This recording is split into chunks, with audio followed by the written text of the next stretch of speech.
Hi, I'm Emily Yee. I'm a licensed clinical social worker. I often work with teenagers and young adults, sometimes adults, often parents of the teenagers that I work with.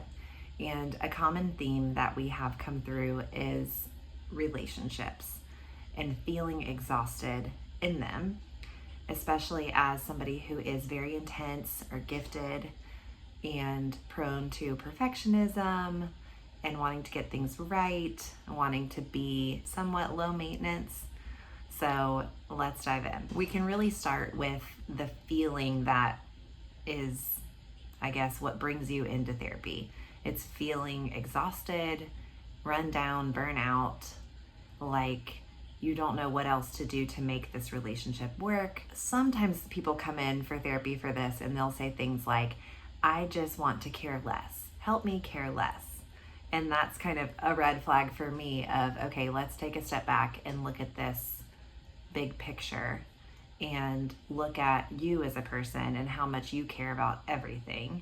Likely if you are a gifted person, and I say gifted, which means like your IQ score is 130 or above, but that could be somebody who doesn't have that IQ score and maybe also has ADHD or anxiety, depression, just very high functioning person, very intense.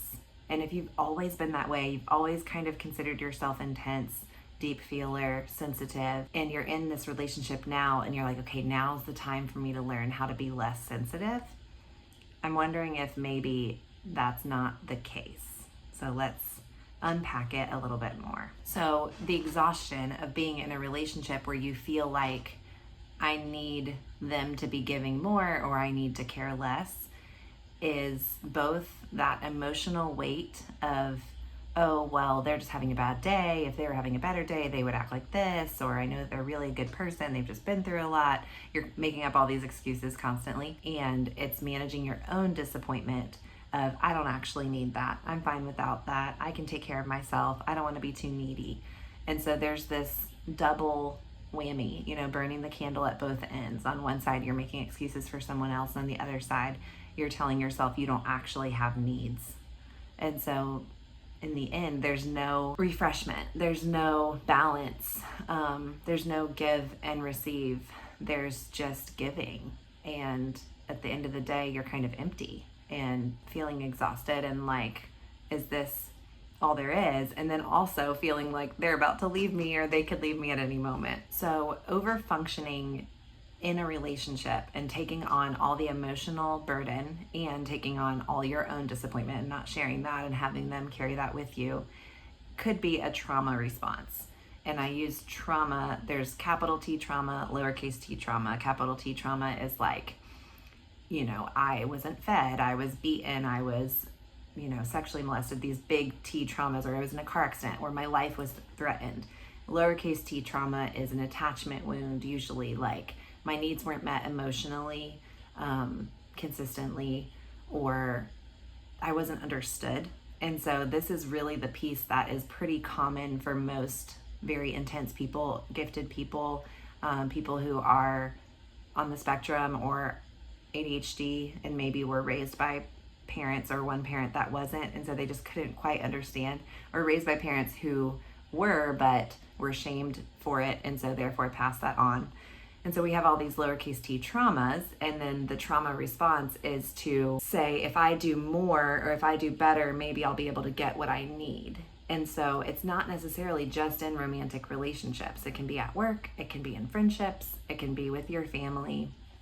But the idea that if they're upset with me or if they're not engaging with me emotionally or if they're not meeting my needs, well, I can just be easier to be around. I can just ask for less. I can be funnier. I can care less.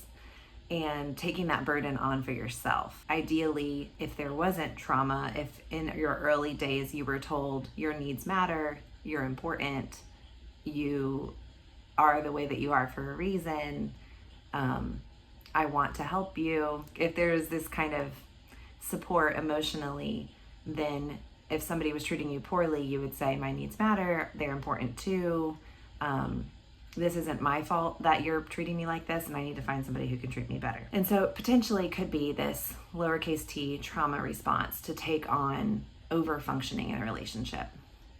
And many gifted kids were praised for being very mature and learning how to suppress their needs. And so we hear about, in schooling for gifted kids, often they're made to be the tutors or the teachers for kids who are coming along. And so it's like, okay, wow, you really picked that up quickly. Can you sit down with Johnny and help him read?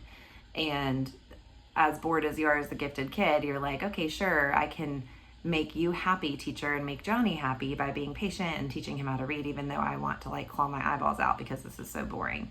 And so there's that very subtle messaging that what you need, gifted child, and that what they need is like challenge and going deep in their interests and not being told that they're being annoying.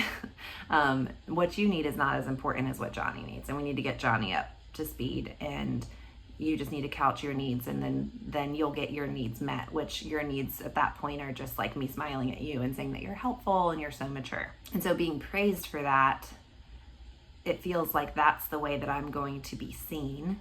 And so then we take that into a relationship and we're like, okay, I can be the mature one. I can be the one that meets your needs. I can see what you need and plan for it and make sure that you have everything that you need. And then I'm told, oh, you're so helpful and so lovely and I love having you in my life.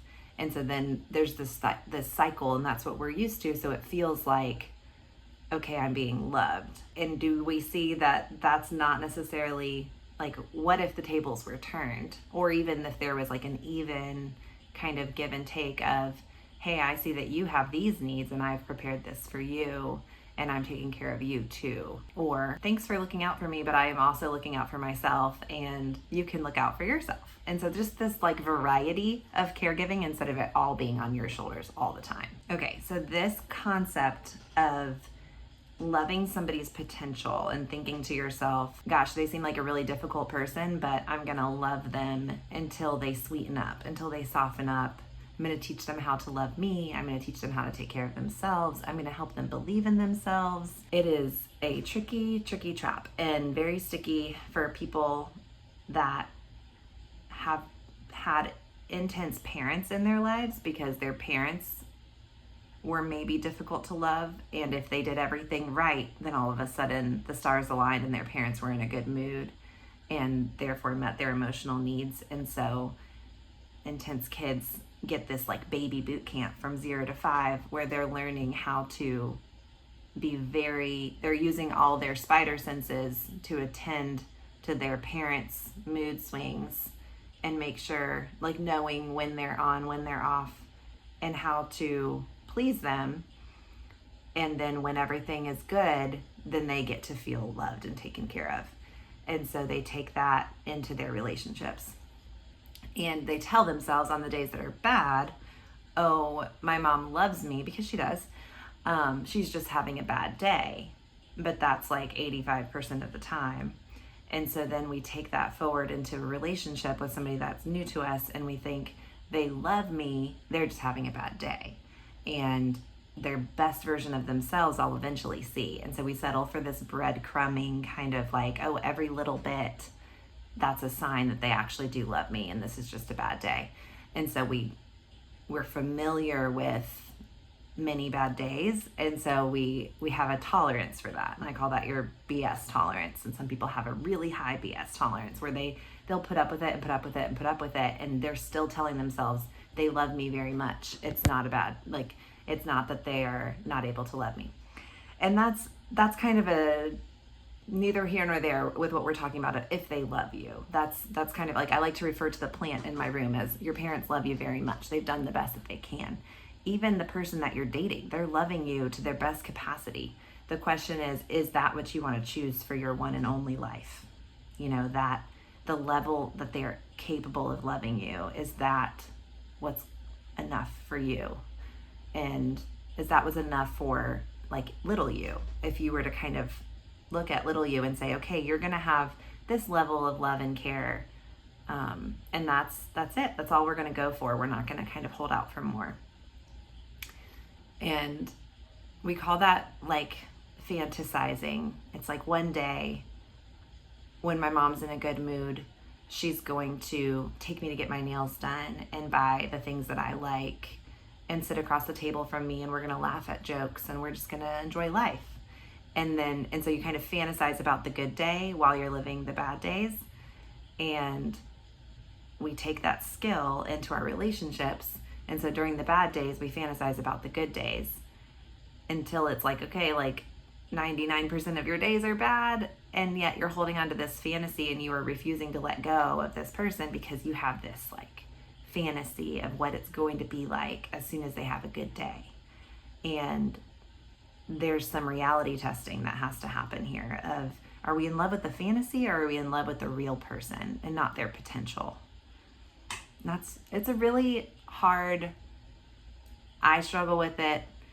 We all probably struggle with this to a level. I think people that are raised by intense parents and that are intense themselves, it's helpful to have some language and to think about, how true is this for me? And am I just tolerating a lot of really low quality BS because that's what I've been used to my whole life, instead of having a boundary, asking for more, expecting more in the moment, and working through some conflict in order to fight for that, or looking for people who are healthier and leveling up. Back in the day, I feel like it's before our generation's time, but the common term was codependency. And so there's this concept that I'm dependent on your satisfaction in me in order for me to be satisfied with myself. So you've got one person who's looking for the other person's satisfaction in them, and then you've got one person who is addicted to substances or has some kind of addiction. And then they come together and it's like you've got two people that are trying to get this one person their substances so that that person can be happy with this one and make them feel loved. Like basically, if you've got person A and person B's drug is person A, and person A has a drug, and person B does everything to help them get their drug. And it might be drugs, alcohol, pornography, sex addiction, something else. And this is a pattern that's not unique or rare. It's pretty common. And so nowadays we talk more about like attachment styles. So we have the avoidant attachment person and we have the anxious attachment person, and they find each other. And so you've got one that's like following after the anxious attachment person, sees the avoidant attachment person as their drug, and the avoidant attachment person usually has something else that's meeting their emotional needs. And when we're in these relationships, the reality is that you cannot make the other person become more aware of the problem or themselves or their need for health or their addiction. By being present in the relationship, you're enabling them. And that's very difficult. It's like, okay, how do I, if I'm in a marriage, and that's where we're not really going there into marriages. It's kind of like dating, relationships, the things that we could potentially get out of is really kind of where I'm honing in, is more of noticing a pattern of who your friends are, who your relationships are with. Even in your relationships with your parents or with siblings, it's noticing that your job is not to help them to become more aware of themselves. Your job is to become more aware of yourself and your need for them to meet your needs or to be happy with you so that you feel better about yourself, and to recognize your own pattern. That's really where the boundary ends in terms of the control that you have in the relationship. And you cannot grow somebody else's self-awareness for them. That has to be something that they do, and you're not responsible for it. If a person isn't meeting your needs, they're not inherently bad. They just might not be capable. And so thinking, man, they're really not self-aware in this place, and I can't grow it for them. What do I do? Are you saying I just have to not have a relationship with them? And that's really tricky. That is why we do therapy, right? Because it's like one size does not fit all, and it's not a matter of cutting them out of your life, but it's a matter of having wise boundaries and recognizing how you're contributing to the relationship in a negative way by maybe enabling them, looking to them for approval, kind of housing your self-esteem and your life on how they're treating you. And that's some self-reflection and taking it one thing at a time and exploring and figuring out what is that limit for you and what is a healthy boundary in that relationship that allows you to have a relationship but doesn't continue this pattern of codependency. And that's what boundaries are for. They're for allowing the relationship to continue in a loving, healthy way without continuing the disruptive, destructive patterns. As we're thinking about these relationships, whoever's on your mind, I want you to maybe get a pen and paper and write down, what am I asking for? And then there's the separate column of, is this person willing? Is this person capable of doing these things? And this might be a conversation that you're ready to have with your person. It might not be. It might be something that you, first of all, don't even know what you're asking for. And definitely, maybe you don't know if they're willing, and it might take time to find out if they're capable. They might be very willing, but it's just disappointment, disappointment, disappointment. And then it's a question of, oh, maybe they're not capable for what I'm asking for. And then we kind of circle back around to like, is it healthy that I'm asking them for that? Or is that something I should be looking for within myself or with another person? And not to say, and this kind of expands from romantic relationship to friendship, if we have all of our eggs in one basket, we're likely going to be disappointed. And so we're going to be disappointed regardless. And that's something that's another topic for another day. But it's helpful to have different friends that meet different needs, because we're all wired differently for different things, and looking for everything from one person is not wise. So having that list, working that out for yourself, self-reflection and your own self-awareness of, what am I asking for? Is this person willing? Are they capable? And just having some of those thoughts going through your mind, and then working with a therapist or a close friend, somebody that can help you really navigate making some changes. It's really hard to make changes when you've been raised in a boot camp and it's ingrained in you so deeply, and you just get those little boosts whenever somebody's happy with you. It's hard to feel guilt, like, oh, I'm not being a good person. That's just your wiring of, well, this is what good people do in our family, in our tradition, and potentially it's not what's healthy. And so we might have to tolerate a little bit of guilt as we turn towards living it in a healthier way.